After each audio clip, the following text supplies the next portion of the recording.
Imagine this. You're an experienced hiker, maybe even a world record holder. You know the wilderness like the back of your hand. You've conquered some of the most challenging trails in America. You've survived storms, navigated treacherous terrain, and emerged victorious every single time.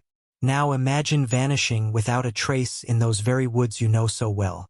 In October 2002, that's exactly what happened to 3 seasoned adventurers in the Cherokee National Forest of Tennessee.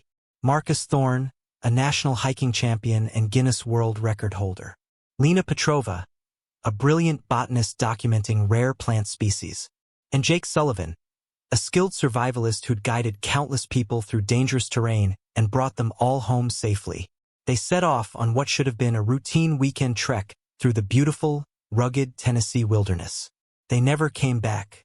The only clue left behind? A single hiking boot, scuffed and abandoned near a creek bed.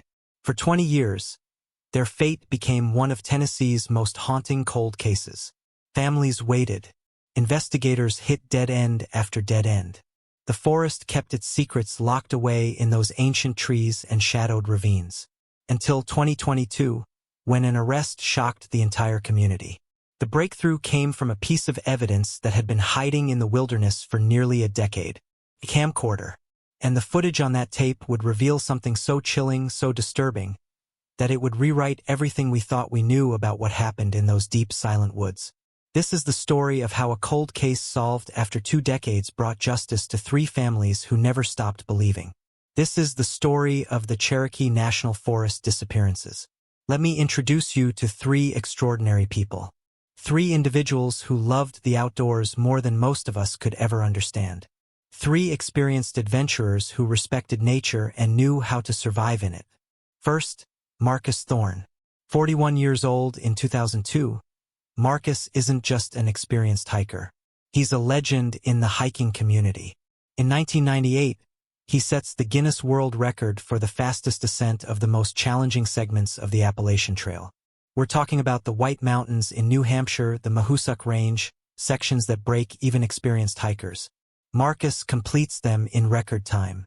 His friends describe him as meticulous, almost obsessive about planning.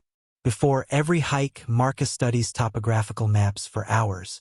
He calculates water sources, escape routes, weather patterns. He carries backup equipment for his backup equipment. This is not someone who takes unnecessary risks. This is not someone who gets lost. Marcus works as a wilderness survival instructor for an outdoor education program in Knoxville.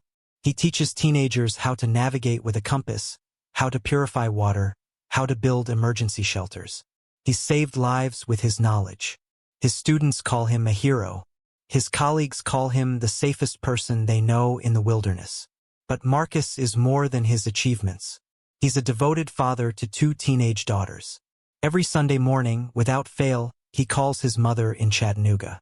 He volunteers at a local youth center, teaching underprivileged kids wilderness skills. He dreams of one day through hiking the Pacific Crest Trail and writing a book about it. On October 11, 2002, Marcus is looking forward to a relaxing weekend with friends. A chance to disconnect from responsibilities and reconnect with the forest he loves. He has no idea that he's about to embark on his final hike. Then there's Lena Petrova, 37 years old, originally from Bulgaria but calling Tennessee home for the past 12 years. Lena is a botanist specializing in rare Appalachian flora. She works for the University of Tennessee's Department of Ecology and Evolutionary Biology. Her research focuses on endangered plant species that exist only in the microclimates of the Cherokee National Forest. She's published papers on the declining populations of Ruth's golden aster and mountain skullcap. Her work is critical for conservation efforts. Lena's colleagues describe her as brilliant and passionate. She can identify plant species by their scent alone. She speaks 4 languages fluently. She has a laugh that fills entire rooms. She's known for carrying a high-8 camcorder everywhere, documenting not just plants but moments, memories, the beauty she sees in the world. That camcorder. Remember that detail. It becomes crucial later. Lena is engaged to be married. Her fiancé, David, is planning their wedding for the following summer. They've just put a deposit on a small house in Knoxville with a garden where Lena plans to cultivate native Tennessee wildflowers. She's excited about starting a family, about building a life. This October weekend represents a chance for Lena to document some rare fall-blooming species she's been tracking. This work she loves. It's also the last field research she'll ever conduct. And finally, Jake Sullivan, 29 years old, the youngest of the three. Jake grows up in the Smoky Mountains, quite literally. His parents own a small outfitting company. Jake starts guiding hiking trips when he's 16 years old. By 2002, Jake is considered one of the best wilderness guides in East Tennessee. He specializes in difficult terrain, winter expeditions, rescue operations. He's certified in wilderness first aid, swift water rescue, technical climbing.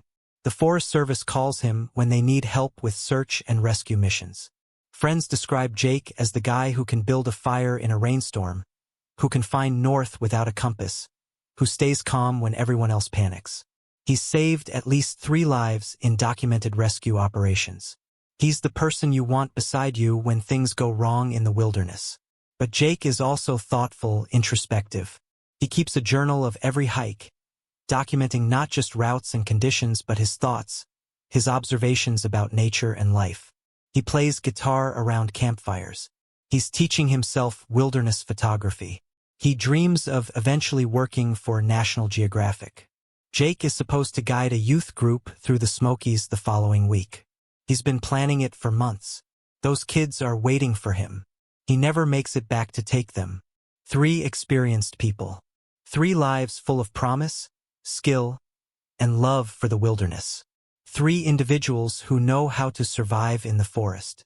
And in October 2002, all 3 vanish as if the earth itself swallows them whole. Saturday morning, October 12, 2002. The weather forecast for the Cherokee National Forest is perfect. Clear skies, temperatures in the low 60s, no rain predicted for the entire weekend. It's ideal hiking weather, the kind of crisp autumn day that makes the Tennessee wilderness absolutely spectacular. Marcus, Lena, and Jake meet at a trailhead in the remote northeastern section of the Cherokee National Forest at 7:30 in the morning. They're planning a 2-day loop trail, approximately 23 miles, that takes them through some of the most beautiful and isolated terrain in the region. The parking area is empty except for their 2 vehicles. Marcus drives a well-worn Jeep Cherokee covered in hiking stickers. Lena and Jake arrive together in Jake's pickup truck. It's bed-loaded with properly packed gear. The only sound is birdsong and the distant rush of a creek. Park Ranger David Chun is conducting his morning rounds. He stops to chat with the trio, checking their permits, offering trail condition updates. Later, Ranger Chun remembers this conversation clearly. He remembers Marcus showing him their planned route on a topographical map. He remembers Lena filming him with her camcorder, joking about documenting the last authority figure we'll see for 48 hours. Ranger Chun remembers Jake mentioning they're carrying a satellite phone, just in case. 3 experienced hikers taking every precaution. Ranger Chun watches them shoulder their packs and head into the forest at approximately 8:15 in the morning. He's the last person to see them alive. The plan is simple. Day 1, 11 miles to a backcountry camping area near Bald Mountain. Day 2, 12 miles back out via a different route, completing the loop. They're expected back Sunday evening, around 6 o'clock. Jake has a guiding job Monday morning. Marcus has to teach a wilderness class Monday afternoon. Lena has a faculty meeting Monday at 9. These aren't people who miss commitments. These aren't people who extend trips without notification. Sunday evening comes and goes. No Marcus, no Lena, no Jake. Marcus's wife, Jennifer, starts calling his cell phone at 7. No answer. By 8, she's worried but not panicking. Cell reception in the forest is non-existent. Maybe they're running late. By 9, Jennifer calls Jake's emergency contact, his father. Jake's father tries the satellite phone number. It goes straight to voicemail, which is unusual. Satellite phones don't typically lose signal in open terrain. By 10 that night, both families are genuinely concerned. By midnight, they contact the Forest Service. Monday morning at dawn, Park Ranger Chun drives to the trailhead. Both vehicles are still there, untouched. Marcus's Jeep is locked. Jake's truck is locked. Nothing looks disturbed. This is the first alarm bell. If they encountered an emergency, if someone was injured, they would have turned back. Their vehicles would be gone. If they decided to extend their trip, they would have used the satellite phone to notify families. That's wilderness protocol. That's what experienced hikers do. By 9 Monday morning, a full-scale search and rescue operation is underway. The initial search team consists of 40 volunteers, including experienced mountaineers, search and rescue specialists, and park rangers who know this terrain intimately. Canine units are deployed. A helicopter from the Tennessee National Guard joins the search by noon. The first 24 hours of searching yield nothing. Not a single trace. No campfire remains. No discarded gear. No trampled vegetation indicating off-trail movement. It's as if 3 people simply evaporate. On Tuesday, the search expands. Now we're talking about over 200 volunteers combing the forest. The media picks up the story. Local news stations run segments featuring photos of Marcus, Lena, and Jake. 3 experienced hikers missing in Cherokee National Forest. The community rallies. More volunteers arrive. And then, Wednesday afternoon, searchers find something. A canine unit is working a creek bed approximately 4 miles from the trailhead, roughly 2 miles from where the trio should have camped Saturday night. One of the search dogs alerts. There, wedged between rocks in shallow water, is a hiking boot. It's a men's size 11 Merrell hiking boot. Jake Sullivan wears size 11 Merrells. His father confirms it. The boot shows signs of wear consistent with the pair Jake was wearing. But here's what's strange. The laces are still tied. Tightly tied. Double knotted the way experienced hikers secure their boots. How does a boot come off when it's laced that tightly? You'd have to deliberately remove it.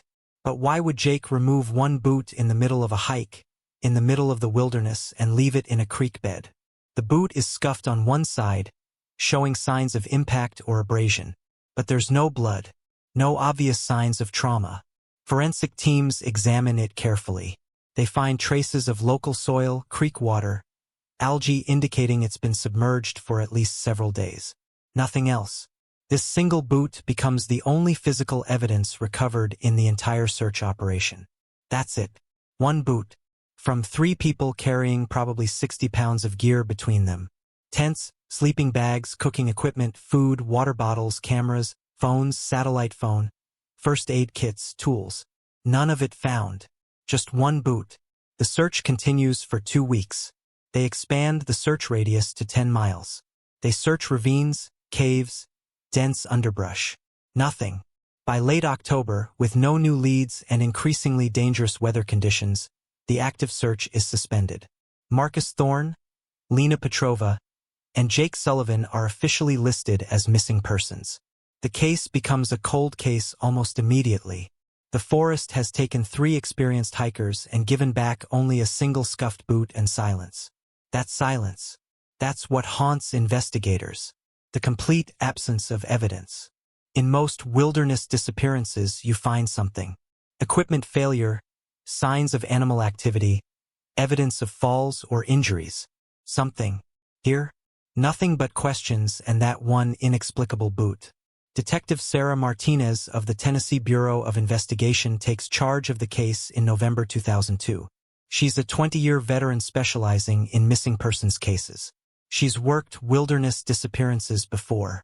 She knows how quickly trails go cold, literally and figuratively, when nature is involved. Detective Martinez's first action is to conduct extensive interviews with everyone connected to the missing hikers. She starts with families, friends, colleagues. She's looking for anything that might explain the disappearance. Financial troubles? Relationship problems? Any reason someone might want to voluntarily vanish? The answer across the board is no. Marcus's marriage is solid. His finances are stable. No gambling debts, no secret addictions, no hidden problems. Lena is weeks away from her wedding, excited about her future. Her research is going well. Jake's business is thriving. He just signed contracts for 3 major guiding expeditions in 2003. None of them have any reason to disappear voluntarily. And even if one person had a reason, all 3? Simultaneously? Impossible. Detective Martinez pivots to the physical evidence. She has the boot sent to the TBI crime lab in Nashville. Forensic analysts examine every centimeter. They find Jake's DNA confirmed from skin cells inside the boot. They find soil samples that match the creek bed where it's discovered. They find microscopic plant material consistent with vegetation in that specific area of the forest. But they don't find anything that explains how the boot ended up there. No accelerants suggesting foul play. No unusual chemical compounds. No blood evidence. The scuffing on the side is consistent with impact against rocks, which makes sense if it's been tumbling in creek water. One forensic detail stands out, though. The tongue of the boot, the part that sits against the shin, shows unusual compression marks. Not from normal wear, from sustained pressure in a specific pattern. The analyst notes it could be consistent with the boot being forcibly removed while the laces remain tied. Think about that for a moment. Someone or something pulling the boot off Jake's foot without untying the laces. What kind of force would that require? What kind of situation would lead to that? Detective Martinez explores multiple theories. Theory 1. Animal attack. The Cherokee National Forest has black bears, though attacks are extraordinarily rare. But 3 experienced hikers would know how to handle bear encounters. They'd be carrying bear spray. They'd know to make noise, appear large, back away slowly. And a bear attack would leave evidence. Blood, torn clothing, signs of struggle. The forest floor would tell that story. Doesn't. Theory 2. Sudden medical emergency. Maybe Marcus has a heart attack. But that doesn't explain all 3 disappearing. Even if one person has a catastrophic medical event, the others would use the satellite phone for emergency help. They'd activate the rescue beacon Jake carries. Theory 3. They get lost. But these aren't novice hikers. Marcus has navigated hundreds of miles of wilderness. Jake guides professionally. They carry GPS units, compasses, detailed maps. And the weather is clear. No fog, no storms to disorient them. Theory 4. Voluntary disappearance. Already ruled out based on their lives, their plans, their commitments. Theory 5. Foul play. This is where Detective Martinez focuses her attention. The possibility that someone else is in those woods. Someone with malicious intent. She starts researching the history of the area. What she discovers is disturbing. The Cherokee National Forest has a documented history of disappearances stretching back decades. In 1974, a park ranger named Thomas Whitley vanishes while conducting a routine trail inspection. Never found. In 1988, a solo hiker goes missing. Found 6 months later, deceased, but cause of death is inconclusive. In 1995, 2 teenagers vanish during a camping trip. Their tent is found shredded, but they're never located. Is there a pattern here? Detective Martinez maps the disappearances. They're all in roughly the same section of the forest, within a 10-mile radius. That can't be coincidental. That suggests something or someone operating in that specific area. She starts interviewing locals who live near the forest. Mountain communities, small towns where everyone knows everyone. She asks about unusual activity, strange occurrences, suspicious individuals. Several names come up repeatedly. Hermits who live deep in the forest, far from civilization. Reclusive individuals who don't welcome outsiders. Detective Martinez investigates each one. Lead 1. Howard Mackenzie, a 73-year-old former moonshiner living in a cabin 10 miles from the trailhead. Detectives interview him. He's eccentric but cooperative. He has alibis. He's cleared. Lead 2. A group of survivalists who maintain an off-grid compound in the forest. They're hostile to authority but allow a search of their property. No evidence connecting them to the disappearances. They're cleared. Lead 3. Elias Vance. Elias Vance, 56 years old in 2002. Lives alone in a ramshackle property on the edge of the national forest. Former mining surveyor. Reclusive, antisocial, known locally for his intense dislike of hikers and outsiders. Detective Martinez drives out to interview Vance in December 2002. The property is remote, accessible only by a rutted dirt road. The house is in disrepair, surrounded by rusting equipment and no trespassing signs. Vance answers the door. He's tall, probably 6'4", gaunt, with unkempt hair and cold eyes. He's not friendly. "Mr. Vance, I'm Detective Martinez with the TBI. I'm investigating the disappearance of 3 hikers. I'd like to ask you a few questions." Vance stares at her. His voice is rough and used to conversation. "Don't know nothing about any hikers. Were you in the Cherokee National Forest area on October 12th or 13th? I'm in those woods all the time. It's where I work." "What kind of work?" "Surveying old mining claims. Family business." Detective Martinez asks if she can look around. Vance refuses. He has rights. He knows them. Without a warrant, she can't enter. She asks more questions. Has he seen anything unusual? Any strangers in the area? Any conflicts? Vance's answers are terse, unhelpful. He makes it clear he wants the detective off his property. She leaves but files for a warrant to search the premises. The warrant is denied. Insufficient probable cause. Simply being reclusive and disliking hikers isn't enough for a search warrant. Detective Martinez needs concrete evidence linking Vance to the disappearances. She doesn't have it, but she keeps Vance on her radar. She documents everything about him.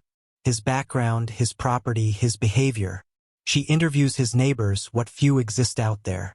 They describe him as strange, aggressive, someone who threatens trespassers. One neighbor, an older woman named Phyllis Garrett, mentions something interesting. Back in the 1990s, she saw Vance confronting a group of hikers who'd wandered onto what he claimed was his land.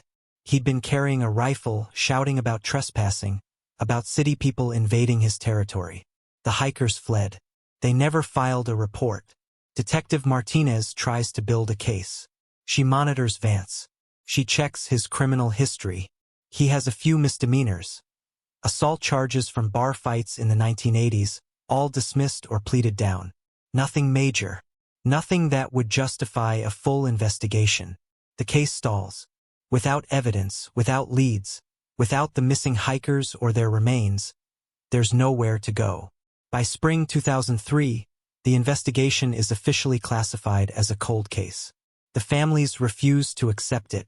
Jennifer Thorne, Marcus's wife, organizes annual search expeditions. Volunteers return to the forest every October, on the anniversary of the disappearance, searching for any trace of Marcus, Lena, and Jake. Lena's fiancé, David, quits his job and dedicates years to investigating personally. He creates a website documenting every detail of the case. He offers a reward for information. He contacts psychics, private investigators, anyone who might help. Jake's family does the same. They hire private search teams. They spend their savings on aerial searches, ground-penetrating radar, anything that might locate remains. But year after year, the forest yields nothing. The cold case grows colder. The family's hope begins to erode, replaced by the terrible limbo of not knowing. No bodies to bury. No closure. Just endless, agonizing questions. And Detective Martinez, who's worked hundreds of cases, says later that this one haunts her more than any other, because she knows, deep in her gut, that someone knows what happened. Someone out there holds the answers. She just can't prove it. The case goes dormant. Files gather dust. The public forgets. The forest keeps its secrets. And 3 families live in perpetual grief, waiting for answers that may never come. But sometimes justice just needs time. Sometimes the truth is patient. And sometimes the wilderness gives back what it's taken. Let's talk about what happens when someone you love vanishes without a trace. Not died. Vanished. There's no funeral. No burial. No final goodbye. Just absence. A void that never fills. For the families of Marcus Thorne, Lena Petrova, and Jake Sullivan, the years between 2002 and 2010 are a special kind of torture. The torture of not knowing. Jennifer Thorne, Marcus's wife, keeps his hiking gear in the garage exactly as he left it, his boots by the door, his pack hanging on its hook, his topographical maps still spread across his desk with routes marked in pencil. She can't bring herself to put anything away because putting things away would mean accepting he's not coming back. She tells their daughters stories about their father every night. She keeps his memory alive. But she also drives to the Cherokee National Forest once a month, walking the same trailhead where he vanished, calling his name into the trees, hoping somehow he might answer. The not knowing consumes her. Is he dead? Is he suffering somewhere? Did he suffer when it happened? Was it quick? These questions circle her mind endlessly, especially at 3 in the morning when sleep won't come. Lena's fiancé, David, never marries. He can't. He never officially cancels the wedding. The venue they booked eventually reaches out, asking about their plans. He tells them he's still waiting for his bride. They stop charging the deposit. They understand. David turns Lena's disappearance into his life's mission. He creates that website, missingincherokee.org, documenting every detail. He posts updates, theories, maps. He monitors missing persons reports across the Southeast, looking for patterns, connections, anything that might shine light on what happened. He corresponds with other families of missing persons. He attends conferences on wilderness disappearances. He becomes an expert on cold cases, studying solved cases, looking for parallels. The search for Lena becomes his identity. Jake's parents, Tom and Carol Sullivan, age visibly. Friends say they seem to shrink, as if the weight of not knowing physically compresses them. They stop operating their outfitting business. How can they send other people's children into the wilderness when they couldn't keep their own son safe? Tom Sullivan becomes obsessed with the theory that his son is still alive somewhere, maybe injured, maybe suffering from amnesia. He follows every lead, no matter how implausible. Someone reports seeing a man matching Jake's description in North Carolina. Tom drives there immediately. A body found in Virginia? Tom insists on viewing it, even though it clearly isn't Jake. Carol takes a different path. She becomes active in organizations supporting families of missing persons. She testifies before the state legislature, advocating for better funding for cold case investigations. She channels her grief into action, into helping others, because she can't help her own son. And what about the community? The disappearance of 3 experienced hikers rocks East Tennessee. For a while, people avoid the Cherokee National Forest. Tourism drops. Hiking groups cancel trips. The forest gains a reputation as dangerous, cursed even. Local legends grow. People start talking about the area where the trio vanished as if it's haunted. They recall those earlier disappearances from decades past. They remember the park ranger who vanished in the 1970s. They whisper about magnetic anomalies, about compass malfunctions, about strange lights in the forest at night. Some of these stories are embellished, exaggerated, but some have kernels of truth. The Cherokee National Forest does have areas with documented compass anomalies, likely caused by mineral deposits affecting magnetic fields.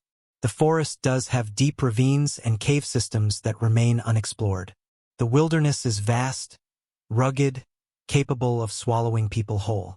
But here's the thing about folklore and legend. Sometimes they obscure the truth. Sometimes the scariest explanation isn't supernatural. Sometimes it's very human. Detective Sarah Martinez never officially closes the case. She can't. It's moved to the inactive files, yes, but she keeps copies of everything at her desk. She maintains a folder marked Cherokee Disappearances that grows thicker each year as she adds notes, theories, follow-up investigations. Every few months, she drives back out to Elias Vance's property. Just checking in, she tells him. Just making sure he's aware she hasn't forgotten. Vance tolerates these visits with barely concealed hostility. He never wavers. He knows nothing. He's seen nothing. He wants to be left alone. Martinez runs background checks on Vance repeatedly. She discovers he's the last surviving member of his family. His father and grandfather worked mining claims in the Cherokee National Forest dating back to the early 1900s. Much of that land is now part of the National Forest, which means it's public land. This infuriates Vance, who believes his family's claims should supersede federal ownership. She interviews people who knew Vance decades earlier. A former co-worker from a surveying company describes him as intelligent but volatile. Brilliant at his job, could read topographical maps like novels, but he had a temper, especially about territory. He was obsessive about property boundaries, about ownership.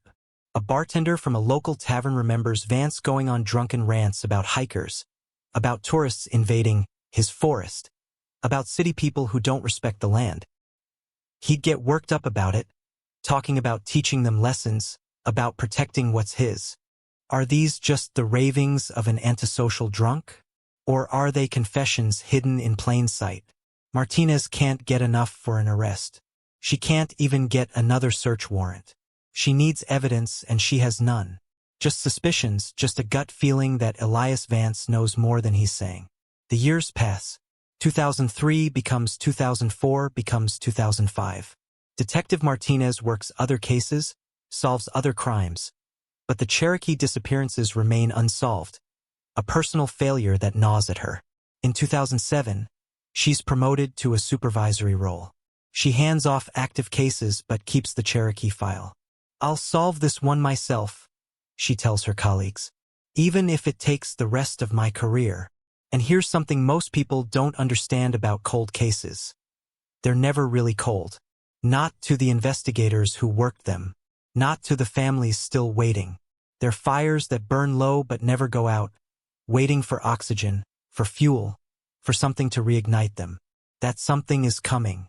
It's lying in a ravine, slowly being covered by leaves and dirt and vegetation.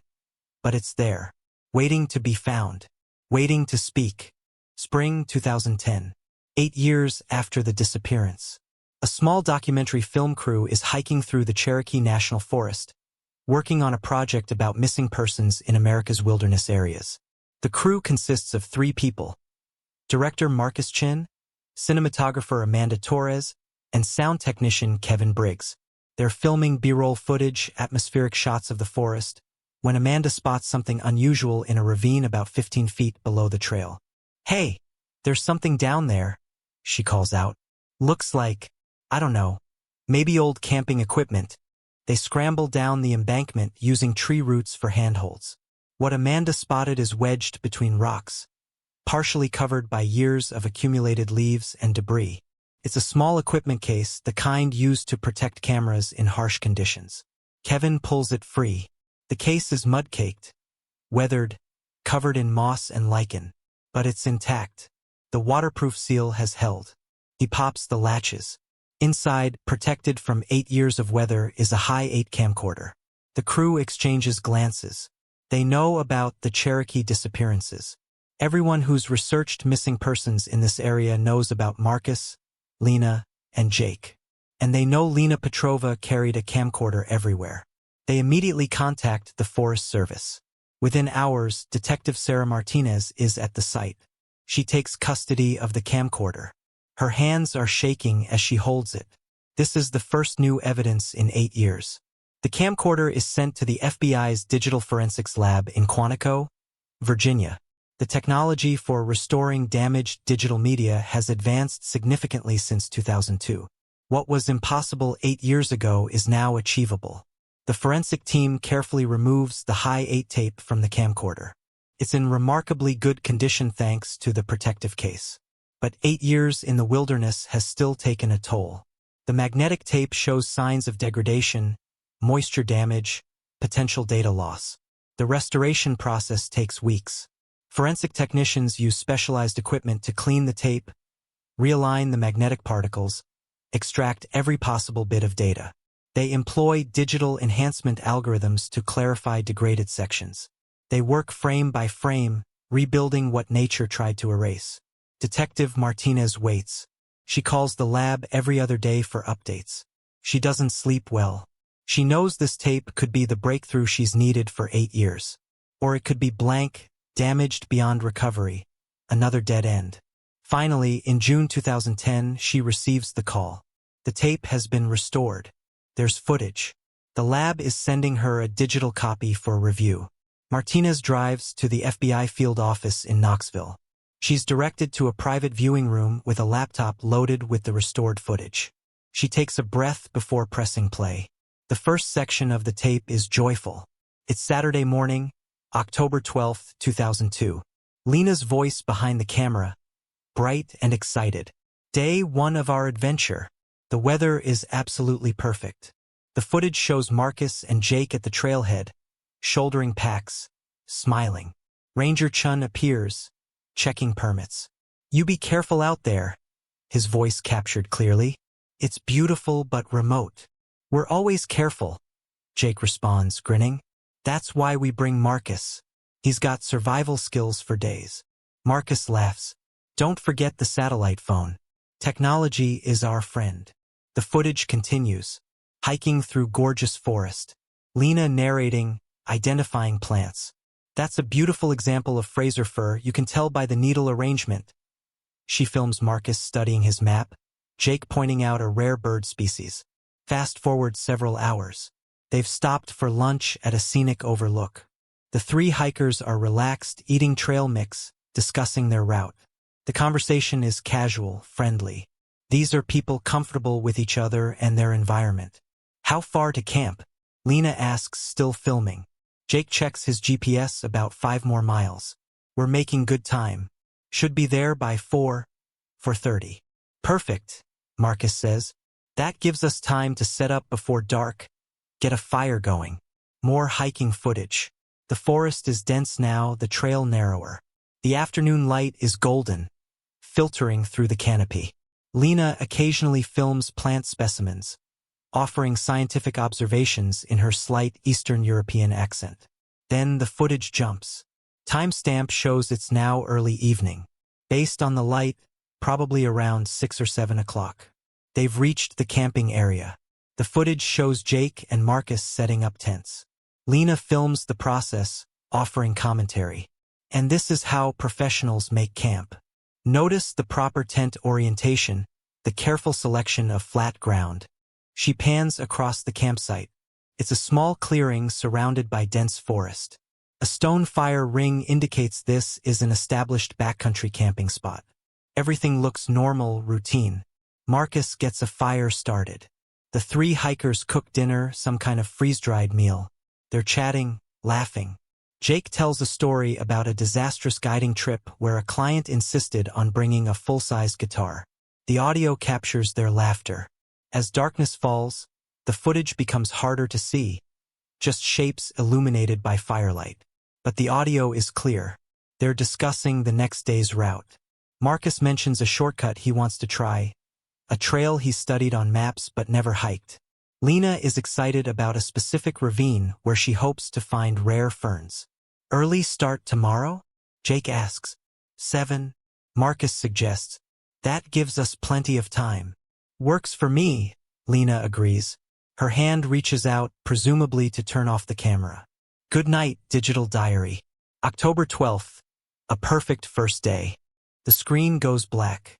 Detective Martinez is about to stop the playback, assuming that's the end of the footage. But then the screen flickers back to life. The timecode jumps forward. It's now showing approximately 11:47 p.m. Saturday night. This is the footage that changes everything. The camera is shaky, moving rapidly. There's no light except occasional glimpses of flashlight beams. The audio is chaotic. Heavy breathing, rustling sounds, movement through underbrush. Lena's voice, whispered and terrified. "Something's wrong. Someone's out there." Marcus's voice, low and urgent. "Keep moving. Stay quiet." Jake, "I saw movement. Someone's following us." The footage is disorienting. Just flashes of trees, darkness, the ground. But the audio tells the story. 3 experienced hikers are running, fleeing something or someone in the middle of the night. A new sound emerges from the background noise. A metallic clang, like metal striking rock. Then another. Rhythmic, deliberate. Someone is making that sound intentionally. Lena's breathing is ragged. "Where do we go?" Marcus. "The creek bed. Head for the creek bed." More running sounds. Branches breaking. The metallic clanging continues, seeming to follow them, to surround them. Then a voice. Not Marcus, not Jake, not Lena. A voice captured in the background, distorted and guttural, but undeniably there. Go back. 2 words. That's all. Go back. Lena whispers. Oh God. Oh God. The camera drops. The footage shows ground, dead leaves. The audio continues. Running footsteps. That metallic clanging. Breathing. And then, the footage ends. Abruptly. Completely. Detective Martinez sits in stunned silence. She rewinds. Watches again. And again. Each viewing reveals new details, new horror. Someone was in those woods. Someone pursued 3 experienced hikers in the middle of the night. Someone made them run, made them flee their campsite, leave their gear, their satellite phone, everything. And that voice. Go back. After 8 years of dead ends and silence, the wilderness has finally spoken. The restored camcorder footage triggers an immediate, massive reinvestigation. This is no longer a cold case. This is a homicide investigation with a crucial piece of evidence. Detective Martinez assembles a new task force. She brings in FBI specialists, forensic audio analysts, criminal profilers. The tape is analyzed frame by frame, second by second. Every sound is isolated, enhanced, studied. The FBI's audio forensics lab in Quantico performs spectral analysis on the background voice. The one that says, go back. They isolate the frequency patterns, the pitch, the timbre. They create a vocal profile. The analyst, Dr. Robert Chun, explains to Detective Martinez what they found. The voice is male, definitely. Based on the pitch and resonance patterns, we estimate the speaker is between 40 and 60 years old. The vocal quality suggests someone who doesn't speak frequently. There's a roughness, a lack of the smooth articulation you get with regular conversation. They analyze the metallic clanging sound. Audio engineers determine it's consistent with metal striking stone, probably a tool of some kind being deliberately struck against rocks. The rhythm is irregular enough to rule out natural sounds but regular enough to be intentional. It's a fear tactic, explains FBI behavioral analyst Dr. Patricia Reeves. Making noise to disorient, to drive prey in a specific direction. It's hunting behavior. The footage showing the figure in the trees undergoes enhancement.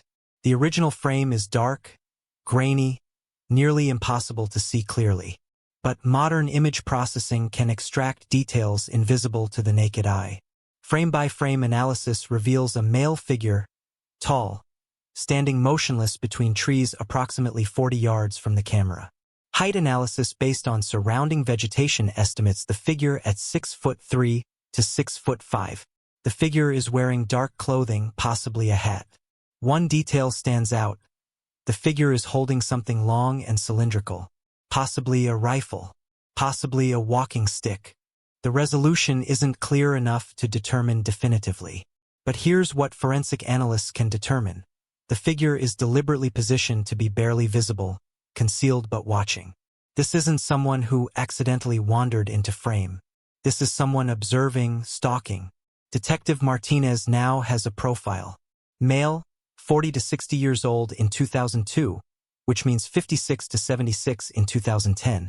Tall, familiar enough with the Cherokee National Forest to operate at night, comfortable with stalking behavior, potentially armed.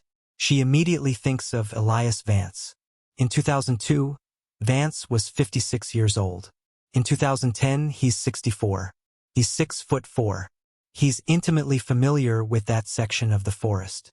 He has a documented history of hostility toward hikers. But thinking someone is guilty and proving it are two very different things. Martinez needs more than circumstantial evidence. She needs to tie Vance directly to the crime scene. The task force returns to the Cherokee National Forest with renewed purpose. They know now that the hikers fled their campsite Saturday night. They know the hikers were moving toward a creek bed. They have a rough area to search based on where the camcorder was found. They bring in ground-penetrating radar. They bring in cadaver dogs. They bring in forensic archaeologists trained in locating buried remains. The search focuses on a 5-mile radius from where the camera was discovered. 3 weeks into the renewed search, Cadaver dogs alert in a remote ravine, nearly 3 miles from the original campsite. The location is difficult to access, requiring technical climbing equipment to reach. It's a place casual hikers would never venture, but someone familiar with the terrain could navigate. Forensic teams excavate carefully. What they find is heartbreaking. Human remains partially decomposed, scattered by animal activity over 8 years. But there's enough for identification. Dental records confirm these are the remains of Marcus Thorne, Lena Petrova, and Jake Sullivan. They're together, all 3 bodies in proximity. This is their final resting place, hidden in a ravine so remote it took 8 years to locate. The forensic anthropologist, Dr. Lisa Warren, examines the remains carefully. She finds evidence of trauma, multiple fractures consistent with falls or blunt force. On Marcus's skull, a depressed fracture indicating impact from a heavy object. Lena shows defensive wounds on her forearm bones, indicating she tried to protect herself. Jake's ribcage shows fractures consistent with impact. These injuries occurred perimortem, Dr. Warren explains, at or around the time of death. The pattern suggests violence, pursuit, possibly individuals falling or being pushed into this ravine. The location itself is revealing. The ravine is nearly 40 feet deep with steep, rocky sides. In daylight, it's visible and avoidable. In darkness, especially if you're running, panicked, being pursued, it's a death trap. Detective Martinez stands at the edge of the ravine, reconstructing the final moments. 3 experienced hikers, fleeing in darkness from someone making threatening sounds. They're disoriented, terrified. They can't see the ravine until it's too late. They fall. And whoever pursued them leaves them there, hidden, presumed to be lost forever in the vast wilderness. Now the investigation focuses entirely on Elias Vance. With confirmed homicides and evidence of pursuit, Martinez can finally obtain comprehensive search warrants.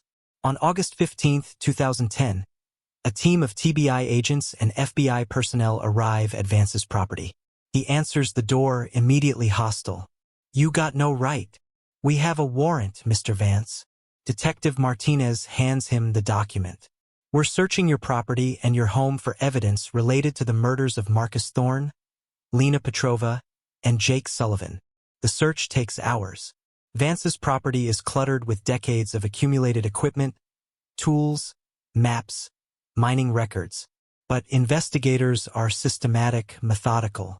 In a shed behind the house, they find surveying equipment, geological tools, and something interesting: detailed topographical maps of the Cherokee National Forest. But these aren't just any maps.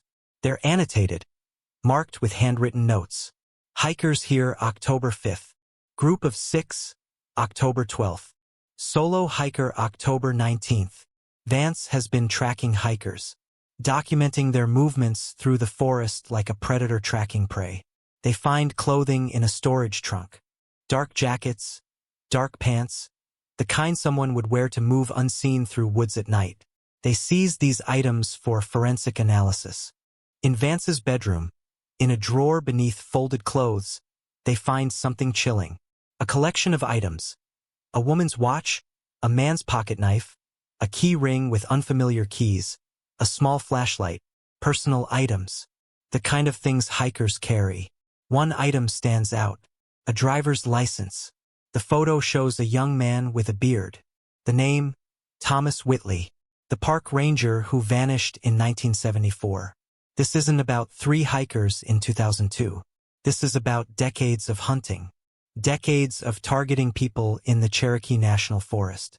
Decades of murder. Detective Martinez arrests Elias Vance on 3 counts of first-degree murder in the deaths of Marcus Thorne, Lena Petrova, and Jake Sullivan.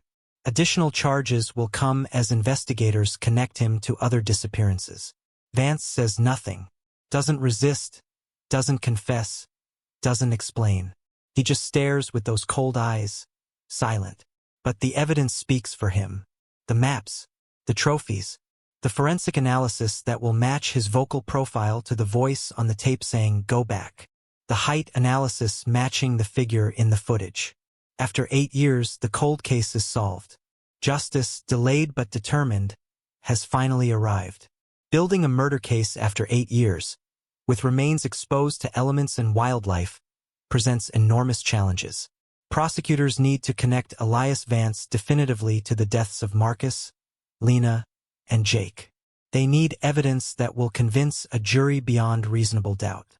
The forensic analysis becomes crucial. Multiple laboratories work on different aspects of the evidence collected from Vance's property and from the crime scene. First, the audio analysis of the camcorder footage. The FBI's top voice identification specialist, Dr. Raymond Torres, compares the voice saying "go back" on the tape with voice samples obtained from Vance. Getting Vance's voice samples proves challenging since he refuses to speak to investigators. But prosecutors obtain recordings from his past. A deposition from a property dispute in the 1990s, testimony from an assault case in the 1980s, even a recorded complaint call he made to the Forest Service about hikers trespassing. Dr. Torres performs spectrographic analysis, comparing pitch patterns, speech rhythms, phonetic characteristics. His conclusion, delivered in a detailed forensic report, with a high degree of scientific certainty, the voice on the camcorder tape matches the voice patterns of Elias Vance. The probability of this match being coincidental is less than 1 in 10,000. Second, the physical evidence. The items found in Vance's drawer, the watch, the knife, the flashlight, are traced back to their owners. The pocket knife has an inscription. To Jake, happy 21st. Love, Mom and Dad. Jake Sullivan's parents confirm they gave him that knife for his 21st birthday. Jake carried it on every hiking trip. The watch is traced through its serial number. It belonged to Thomas Whitley, the park ranger who vanished in 1974. His family confirms he wore that watch daily. Seeing it again, 36 years after his disappearance, brings them to tears. Investigators realize Vance has been keeping trophies from his victims for decades. Each item represents a person, a life taken, a family destroyed. Third, the forensic geology analysis. Soil samples from Vance's boots, collected during the property search, are compared to soil from the ravine where the bodies were found. The match is exact. The soil contains a unique combination of minerals, clay composition, and organic material that's specific to that precise location in the Cherokee National Forest. Dr. Emily Zhang, the forensic geologist, explains it in terms a jury can understand. It's like a fingerprint. Soil composition varies dramatically even within small areas. The soil on Mr. Vance's boots is identical mineral content, particle size, organic composition, to soil from the ravine. He was there. But when was he there? Vance's defense could argue he was there any time, not specifically in October 2002. Prosecutors need more. That's when forensic botanists make a breakthrough. Embedded in the soil on Vance's boots are pollen grains and plant spores. Dr. Patricia Mendez, a forensic palynologist, analyzes these microscopic particles under high-powered microscopy. Pollen acts like a timestamp. Different plants release pollen at different times of year. The pollen on Vance's boots includes species that only bloom in early to mid-October in that specific region. The pollen is old, degraded, but preserved in the caked mud on boots Vance apparently never cleaned. These pollen samples are consistent with early October conditions, Dr. Mendez testifies. Specifically, the blooming patterns match weather and temperature data from October 2002. Mr. Vance's boots were in that ravine during the time period when the victims disappeared. The case is coming together like a jigsaw puzzle. Each piece of scientific evidence connects Vance to the crime scene, to the victims, to the specific time period. But prosecutors want more. They want to understand motive, method, the full scope of Vance's crimes. Investigators dive deep into Vance's history. They interview everyone who's ever known him, worked with him, encountered him. A portrait emerges of a deeply troubled, violent man consumed by territorial obsession. A forensic psychologist, Dr. Michael Stevens, reviews all available information on Vance. He identifies a pattern of escalating antisocial behavior dating back to Vance's youth. Elias Vance developed what I would characterize as an extreme territorial disorder. Dr. Stevens explains. He believed irrationally that the Cherokee National Forest was his personal domain part of his family's legacy. Anyone entering that space was seen as an invader, a threat. This belief system, combined with clear sociopathic tendencies and a capacity for violence, created an extremely dangerous individual. Investigators discover that Vance's grandfather and father worked mining claims in what's now the National Forest until the federal government acquired the land in the mid-20th century. The family received compensation, but apparently Vance never accepted the loss of what he considered his birthright.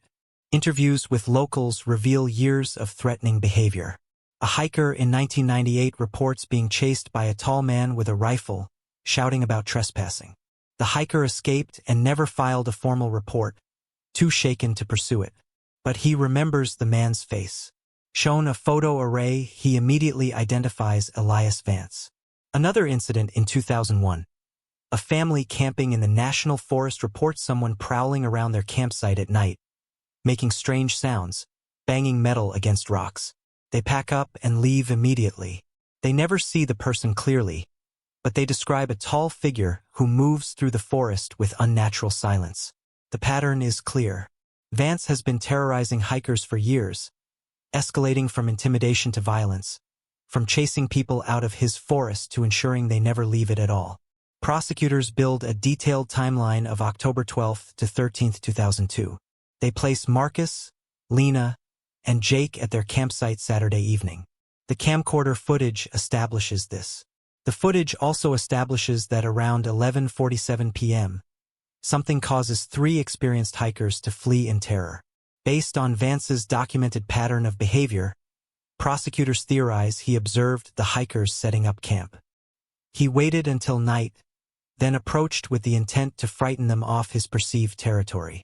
He used the metal striking rock sound as an intimidation tactic, something he'd done before. But this time, instead of just scaring hikers away, he pursued them. Maybe they ran in the wrong direction. Maybe Vance escalated beyond intimidation to violence. Maybe the darkness and terrain contributed to tragedy.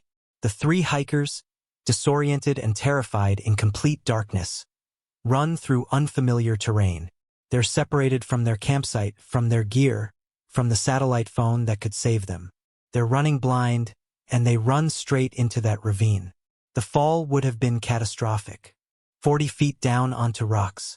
The impact causes the injuries forensic anthropologists later document. Some might have died immediately. Others might have survived the fall but been too injured to climb out, succumbing to injuries and exposure over hours or days.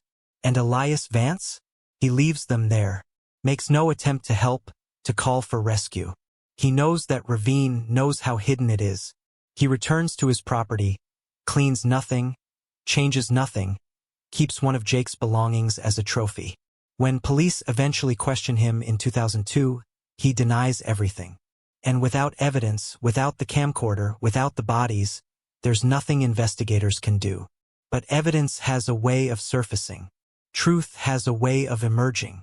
And 8 years later, that camcorder speaks from the ravine where it fell, carrying Lena's final moments, carrying the proof investigators need. The smoking gun isn't a weapon. It's a voice, a figure in the shadows, and the scientific evidence that places Elias Vance at the scene of triple homicide. It's enough. More than enough. In October 2011, nearly 9 years after the disappearance, the state of Tennessee charges Elias Vance with 3 counts of first-degree murder. The trial is set. Justice is coming. The arrest of Elias Vance in August 2010 sends shockwaves through East Tennessee. For 8 years, this cold case has haunted the region. For 8 years, families have waited. And suddenly, unexpectedly, there's a suspect in custody. The local news breaks the story within hours. Arrest made in 2002 Cherokee National Forest disappearances. Television stations interrupt regular programming. Newspapers scramble to print special editions. The community is stunned. In Knoxville, Jennifer Thorne is at work when her phone rings. It's Detective Martinez. "Jennifer, I need you to sit down. We've made an arrest in Marcus's case." Jennifer later describes this moment. "I couldn't breathe. For 8 years, I'd prepared myself to never know. And suddenly there were answers. I didn't know whether to feel relief or rage or grief or all of it at once.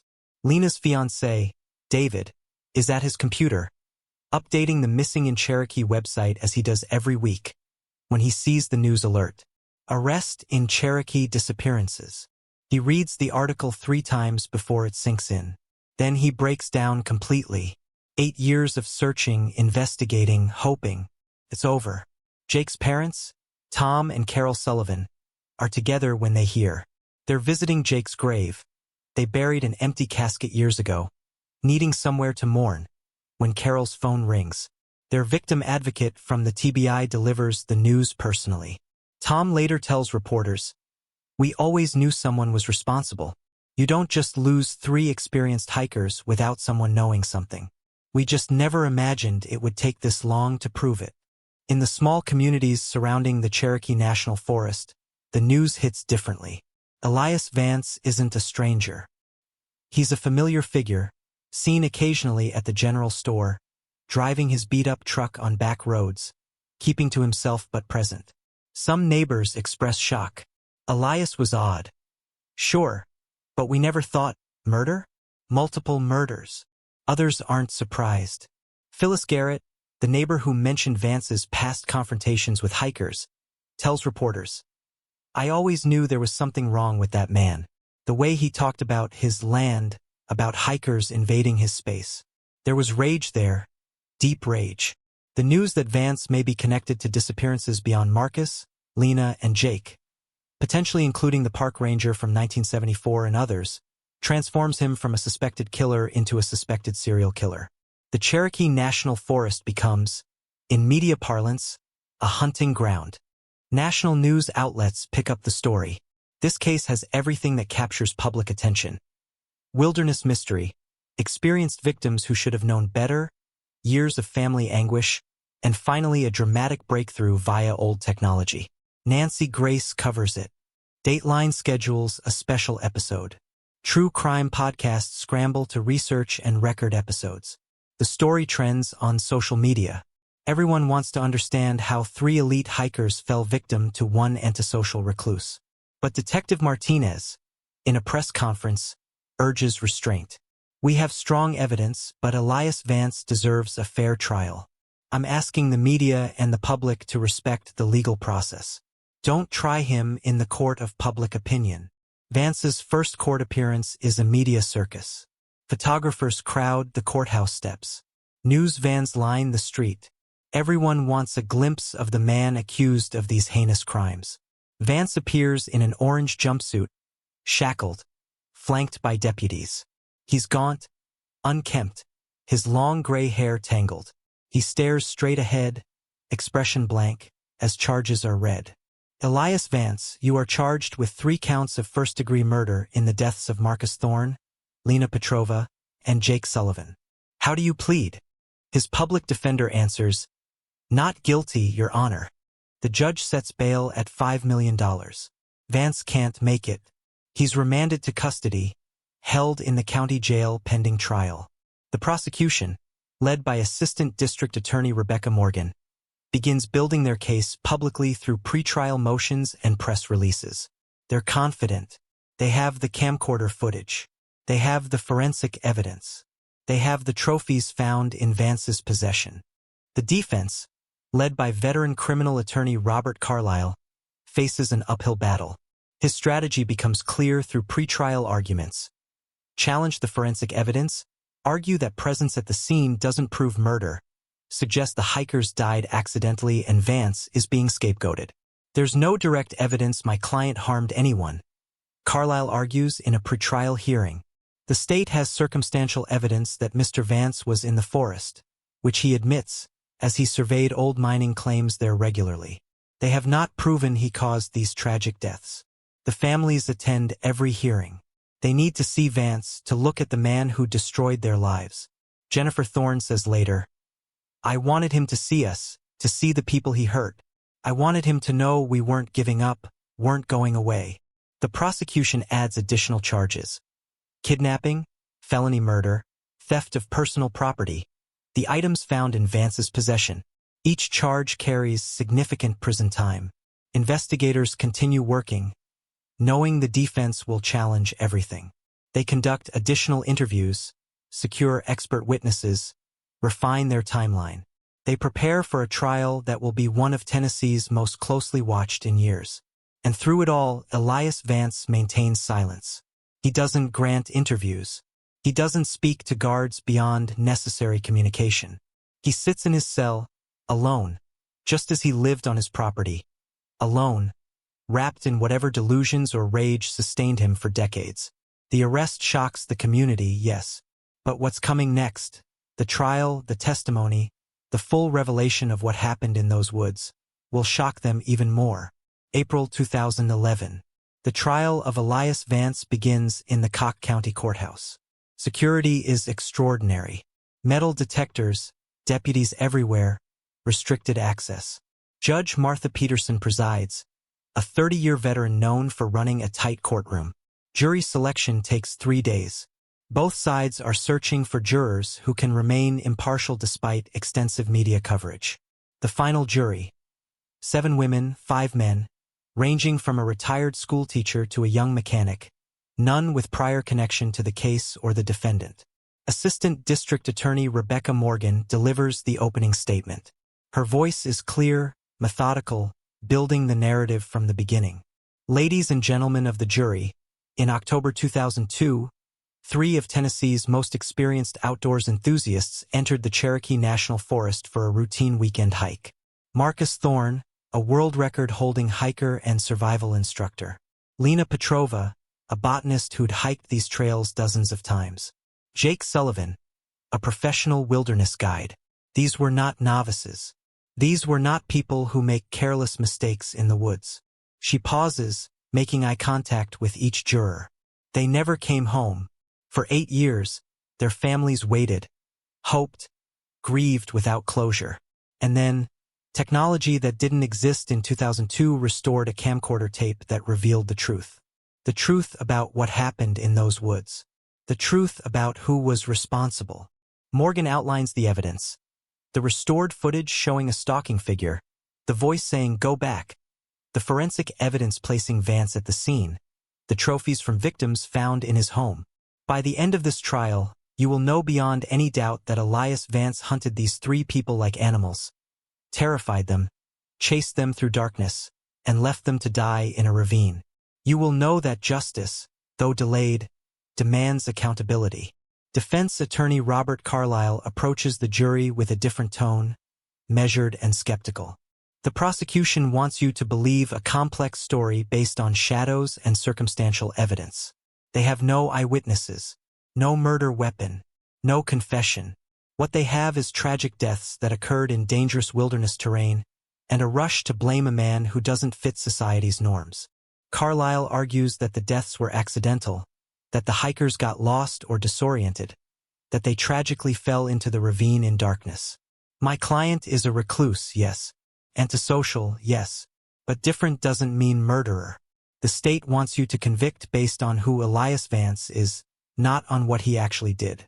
That's not justice. That's prejudice. The battle lines are drawn. For the next 3 weeks, the courtroom becomes an arena where evidence, testimony, and competing narratives clash. The prosecution's case unfolds witness by witness.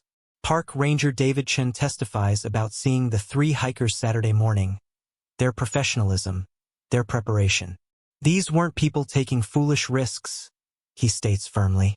The documentary filmmakers who found the camcorder testify about the discovery. The FBI forensic specialist walks the jury through the restoration process, showing before and after footage. When the courtroom views the enhanced tape, the shadowy figure, the voice saying, "Go back," the terror in Lena's whispers, several jurors visibly react. Dr. Robert Chen, the FBI audio specialist, testifies about voice analysis. Using visual aids, he demonstrates how vocal patterns match, how the voice on the tape correlates with Vance's voice samples. Defense attorney Carlyle cross-examines aggressively. Dr. Chen, you cannot say with 100% certainty that voice belongs to Elias Vance. Can you? In forensic science, we rarely speak in absolutes. But I can say with scientific certainty above the threshold used in criminal prosecution that the voice characteristics match. But there's a margin of error? A very small margin, yes? How small? Less than 0.1% probability of error. The forensic geologist Dr. Emily Zhang testifies about the soil analysis, explaining how soil from Vance's boots matches soil from the ravine. She brings physical samples, shows microscopic slides. This is dry, technical testimony, but crucial. Then the families testify. This is the emotional heart of the prosecution's case. Jennifer Thorne takes the stand, composed but visibly strained. "Tell the jury about Marcus," Morgan prompts gently. He was the most safety-conscious person I knew. He never took unnecessary risks. He taught safety. The idea that he'd make a mistake in the wilderness, that all three of them would make fatal errors. It's impossible. Something happened to them. Someone did something to them. David, Lena's fiancé, testifies about her meticulousness, her intelligence. Lena was a scientist. She observed, documented, planned.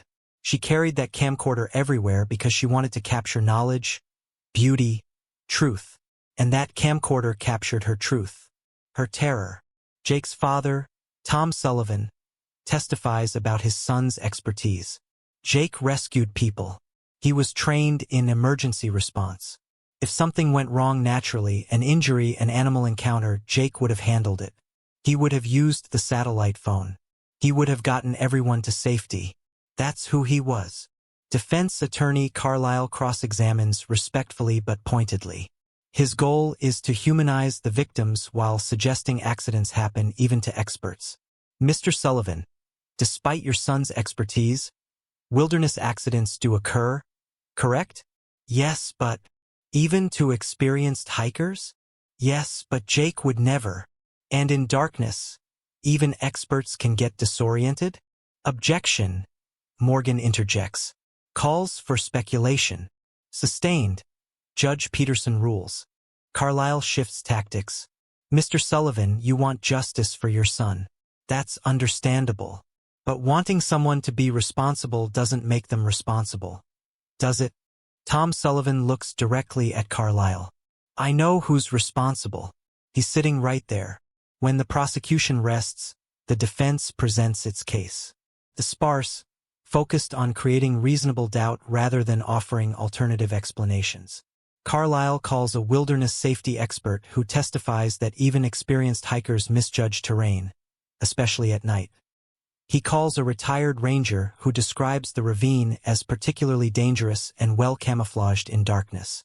But the defense faces a critical problem: how to explain the evidence found in Vance's home. The trophies, Jake's knife, the ranger's watch, the detailed maps tracking hikers.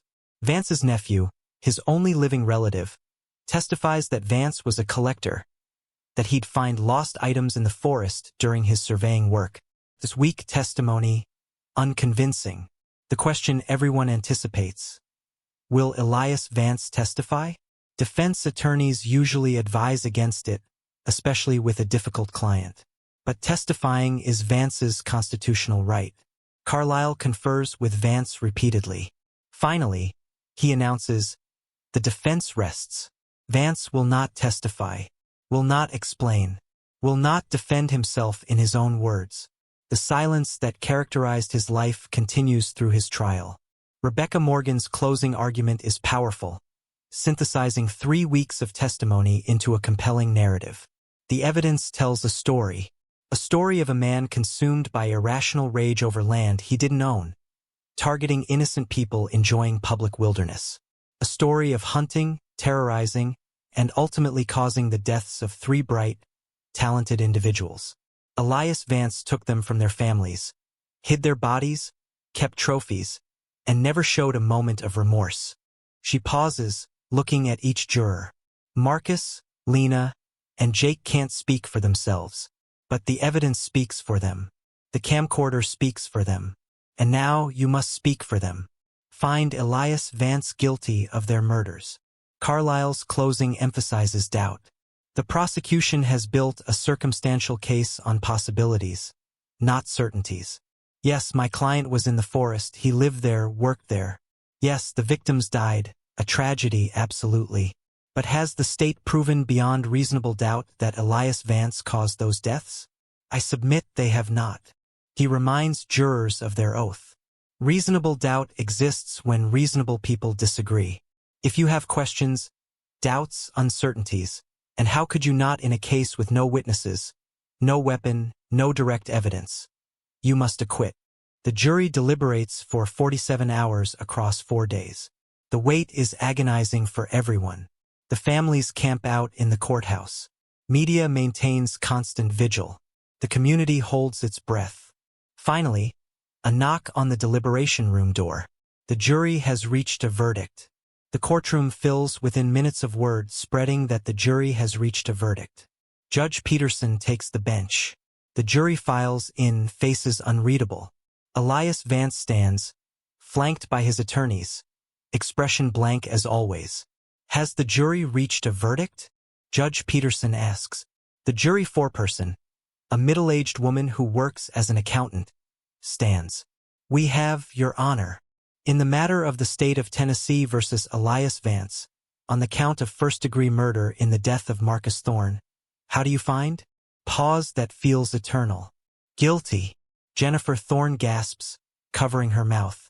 Tears stream down her face. On the count of first-degree murder in the death of Lena Petrova, how do you find? Guilty. David collapses into his seat, sobbing. On the count of first-degree murder in the death of Jake Sullivan, how do you find? Guilty. Jake's parents embrace, shaking with emotion. Elias Vance shows no reaction. He stares ahead, still and silent, as guilty verdicts are read for all charges. 3 counts of first-degree murder, 3 counts of kidnapping, 3 counts of felony murder. Judge Peterson thanks the jury for their service and dismisses them. She schedules sentencing for 2 weeks later, giving both sides time to prepare statements. Outside the courthouse, the families face a wall of media. Rebecca Morgan speaks first. Justice has been done. After nearly 9 years of waiting, the families of Marcus Thorne, Lena Petrova, and Jake Sullivan finally have answers and accountability. Jennifer Thorne, composed despite tears, addresses the cameras. Marcus was an incredible father, husband, teacher, friend. Elias Vance took him from us, but he couldn't take our memories, our love. The verdict doesn't bring Marcus back, but it ensures Vance can never hurt another family. David speaks briefly. Lena's light was extinguished in those woods, but her camcorder, her habit of documenting everything, ultimately brought justice. She solved her own murder. I hope she knows that wherever she is. Tom Sullivan's statement is direct. Jake spent his life helping people survive the wilderness. Elias Vance made sure Jake couldn't survive. Now Vance will spend his life in prison. That's not enough, but it's what we have. 2 weeks later, the sentencing hearing brings everyone back to court. In Tennessee, first-degree murder carries a mandatory sentence of life imprisonment. The question is whether sentences run concurrently or consecutively, and whether parole is possible. The prosecution argues for maximum sentencing. 3 separate victims, 3 separate murders, aggravating factors including stalking and torture. The defendant deserves 3 consecutive life sentences without possibility of parole. Before sentencing, the court hears victim impact statements. This is when families finally address Vance directly. Jennifer Thorne approaches the podium. She's written a statement but speaks mostly from the heart, looking directly at Vance. You took my husband. You took my daughter's father. Marcus never knew his youngest daughter graduated college, never walked his oldest down the aisle, never met his grandchildren. You stole decades of life, love, memories. Her voice strengthens. But you didn't break us. We survived your cruelty. We built lives. Marcus's legacy lives in the hundreds of students he taught, the lives he saved through his work. Your legacy is this courtroom, this conviction, this cage you'll die in. Vance doesn't look at her, doesn't acknowledge her words. David speaks next. Lena and I were supposed to get married, build a life, have children, grow old together. You took all of that. You took a brilliant scientist who could have discovered cures, solved problems, taught generations. He pauses, emotion overwhelming him. I hope every day you spend in prison, you remember their faces. Marcus, Lena, Jake. I hope they haunt you. Jake's mother, Carol Sullivan, has the final statement. She's small, frail-looking, but her voice carries steel. My son saved lives. He rescued people from the wilderness you used as your hunting ground. He was everything you're not. Brave, compassionate, selfless. She steps closer to where Vance sits. I don't forgive you. I don't pity you. I don't think about you at all, except to feel satisfaction that you'll never be free again. You're nothing. You're no one. And history will forget you while remembering Jake. Judge Peterson addresses the court. I've presided over many difficult cases, but few as disturbing as this. Elias Vance, you betrayed the most fundamental social contract, the right to safety, to life. You turned wilderness into a terror zone. You hunted human beings. She reads from her notes. The aggravating factors are overwhelming. Premeditation, multiple victims, extended suffering, complete absence of remorse. The law gives me discretion in sentencing. I will use it. On each count of first-degree murder, I sentence you to life imprisonment without possibility of parole. These sentences will run consecutively, not concurrently. In practical terms, you will never leave prison. You will never again walk the forests you claimed as your domain. You will die in custody. She continues. Additionally, I recommend you be classified as a violent offender, housed in maximum security, with restrictions on privileges. You are a danger to society and will remain permanently separated from it. Do you have anything to say, Mr. Vance? For the first time in the entire trial, Vance speaks. His voice is rough, barely audible. No. One word. That's all. After 3 murders, 8 years of silence, weeks of trial, one word. Then may God have mercy on your soul, because this court has none. Bailiff. Remand the defendant to custody. Deputies lead Vance from the courtroom for the last time. He'll be transported to a maximum security state penitentiary, where he'll spend the rest of his life. Outside, the families embrace. There's relief, yes, but not joy. Justice doesn't restore what was lost. It only ensures accountability. Detective Sarah Martinez, who worked this case for 9 years, speaks quietly to reporters.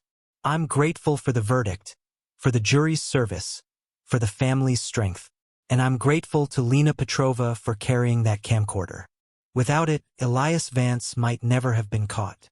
The case that haunted Tennessee for nearly a decade is finally, officially, closed. The cold case is solved. The arrest that shocked the community has led to convictions that provide closure, even if they can't provide healing. The conviction of Elias Vance in 2011 sends ripples far beyond Tennessee. This cold case solved becomes a landmark in multiple ways, forensically, procedurally, and psychologically. Let's talk about the forensic implications first. The restoration of the camcorder tape represents a watershed moment in cold case investigations. In 2002, the technology to recover degraded digital media was limited. By 2010, advances in digital forensics make the impossible possible. Law enforcement agencies nationwide take notice. The Cherokee case demonstrates that evidence once considered irretrievable might be recoverable with newer technology. Cold cases closed due to lack of evidence get second looks. Degraded tapes, damaged hard drives, corrupted files, all are re-examined. The FBI creates new protocols for preserving digital evidence, even when current technology can't access it. The reasoning future technology might store it properly, maintain chain of custody, and wait for science to catch up. Detective Sarah Martinez becomes a sought-after speaker at law enforcement conferences. She details the investigation, emphasizing persistence. Cold cases are only cold until they're not, she tells audiences. Never stop looking. Never stop hoping for that breakthrough. For families of missing persons nationwide, the Cherokee case provides something crucial: hope. If Marcus, Lena, and Jake's families waited 9 years and got justice, maybe other families will too. Support groups for families of the missing reference this case constantly. It becomes a touchstone, proof that time doesn't erase accountability, that persistence matters, that truth emerges. Jennifer Thorne becomes an advocate for missing persons' families. She testifies before state legislatures, pushing for better resources for cold case investigations. "I know what it's like to live in limbo," she tells lawmakers. "Fund these investigations. Support these families. Justice delayed is painful, but justice denied is unbearable." The case leads to concrete policy changes in Tennessee and beyond. The state allocates additional funding for cold case units. The Cherokee National Forest implements new safety protocols, mandatory check-ins for backcountry hikers, enhanced ranger patrols, better signage about reporting suspicious activity. The Forest Service creates a dedicated liaison position for working with law enforcement on wilderness crimes. Background checks become more rigorous for people living adjacent to national forests. There's recognition that wilderness areas can attract both nature lovers and those hiding from society's scrutiny. But beyond policies and protocols, there's the human element. 3 people lost their lives in those woods. 3 families endured years of agonizing uncertainty. 3 communities, the hiking community, the scientific community, the outdoor guide community, lost valued members. Marcus Thorne's legacy continues through a scholarship fund established in his name. It provides wilderness education for underprivileged youth, ensuring Marcus's passion for teaching outdoor skills lives on. Hundreds of students benefit annually. Lena Petrova's botanical research is completed and published posthumously by her colleagues. A rare fern species discovered in the Cherokee National Forest is named Ethereum petrovae in her honor. Her fiancé, David, eventually remarries, but he names his daughter Lena. The memory endures. Jake Sullivan's family establishes a wilderness rescue training program. It provides free or low-cost certification for aspiring guides, ensuring Jake's commitment to safety and preparedness continues. The program trains over 1,000 guides in its first decade. The case resonates culturally beyond the immediate community. It's featured in numerous true crime documentaries, podcasts, articles. But more than entertainment, it serves as a cautionary tale and an educational tool. Hiking groups use the case in safety briefings, not to scare people away from wilderness, but to emphasize awareness.